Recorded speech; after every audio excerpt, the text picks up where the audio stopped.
Hi விவோஸ், இன்னைக்கு வசந்தம் ஆரோக்கிய சமையலில் சித்திரத்தை பால் செய்கிறது எப்படின்னு பார்க்கலாம். சித்திரத்தை பால் செய்வதற்கு தேவையான பொருள்: சித்திரத்தை பவுடர் 1 ஸ்பூன். சித்திரத்தை உங்களுக்கு நாட்டு மருந்து கடையில் பவுடராகவும் கிடைக்கும், இல்லை அது வேர் மாதிரி கிடைச்சா அதுவும் பவுடர் மாதிரி செஞ்சு வச்சுக்கலாம். 1 ஸ்பூன் சித்திரத்தை பவுடர், 1 ஸ்பூன் வெள்ளை மிளகு பவுடர். வெள்ளை மிளகு பவுடர் இல்லைன்னா கருப்பு மிளகு பவுடரும் எடுத்துக்கலாம். ஒயிட் பெப்பர், பிளாக் பெப்பர் ஏதாவது ஒன்று 1/2 ஸ்பூன் எடுத்துக்கலாம். இது சுக்கு பவுடர், அதுவும் 1/2 ஸ்பூன். நாட்டு சர்க்கரை பவுடர் பண்ணி வச்சுருக்கேன். இது நாட்டு சர்க்கரையும் யூஸ் பண்ணலாம், பனை வெல்லமும் யூஸ் பண்ணிக்கலாம். பனை வெல்லம் இந்த மாதிரி பிச்சப் நல்ல மாவு மாதிரி இருக்கணும். இப்போ நிறைய டூப்ளிகேட் எல்லாம் கிடைக்கிது, நீங்கள் இந்த மாதிரி பார்த்து வாங்கிக்கணும்.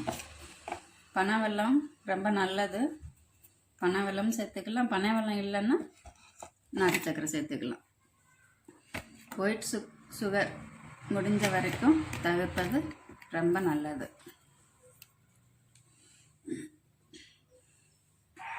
தேங்காய் பால் 1 கிளாஸ். இப்போ இதெல்லாம் சேர்த்து சித்திரத்தை பால் செய்கிறது எப்படின்னு பார்க்கலாம்.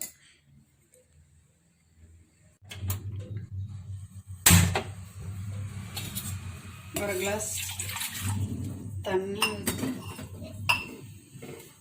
நாட்டு சர்க்கரை சேர்த்து நல்லா கொதிக்க வைக்கணும்.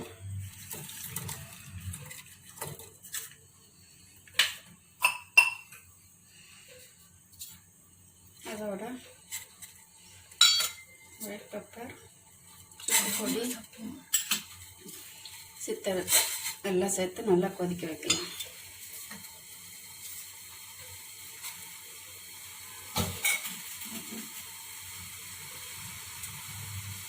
இப்போ இது நல்லா கொதித்து வந்துருச்சு.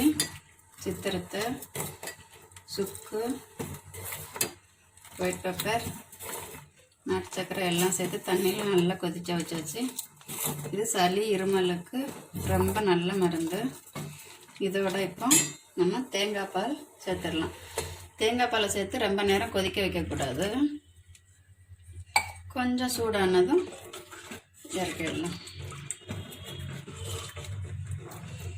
தேங்காய் பால் தாய்ப்பாலுக்கு சமம்னு சொல்லுவாங்க. நல்லா நோய் எதிர்ப்பு சக்தி இருக்குது. அதோடு நம்ம மருந்தெல்லாம் சேர்க்கறதுனால இருமல் சளிக்கு ரொம்ப நல்லது. லேசாக சூடு பண்ணி ஸ்டவ்வை ஆஃப் பண்ணிடலாம். இப்போ இந்த மாதிரி வடிகட்டி